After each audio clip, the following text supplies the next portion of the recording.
ஐயனார் துணையில இன்னைக்கான ப்ரமோ என்னன்னு பார்க்கலாம். வானதி வந்து பாண்டியனை ரோட்லேயே நின்று கட்டி பிடிச்சி பார்த்துட்டு இருந்ததை வீட்டில் எல்லாருமே சண்டை போடுறாங்க. நீ இன்னொரு தடவை அவனை நீ பார்க்கவும் கூடாது, பேசவும் கூடாது, இன்னொரு தடவை பேசினேன்னா நடக்கிறதே வேறன்னு சொல்லி மிரட்டுறாங்க.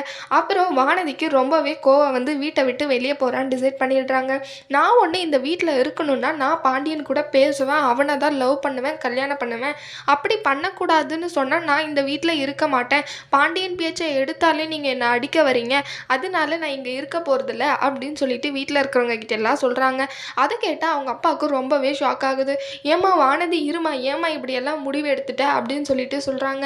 அப்போ வந்து இல்லைப்பா, என்னை இப்படிப்பெல்லாம் பேசுகிறாங்க, பாண்டியன் பேச்சை எடுத்தாலே அவன் மகனும் அம்மாவும் அடிச்சுட்டே இருக்காங்க, நான்லாம் இங்கே இன்னும் கொஞ்சம் நேரம் கூட இங்கே இருக்க மாட்டேன் அப்படின்னு சொல்லிட்டு வானதி கிளம்புறாங்க. அப்போ அவங்க அம்மா சொல்கிறாங்க, போடி கிளம்புடின்னு சொல்லிட்டு போயிடுறாங்க. வானதி எடுத்த முடிவு சரின்னு நீங்களும் நினச்சிங்களா? இந்த வீடியோ லைக் பண்ணுங்கள். அடுத்து என்ன நடக்க போகுதுன்னு பார்க்கலாம். இந்த வீடியோ பிடிச்சிருந்தா லைக் பண்ணுங்கள். பாய்.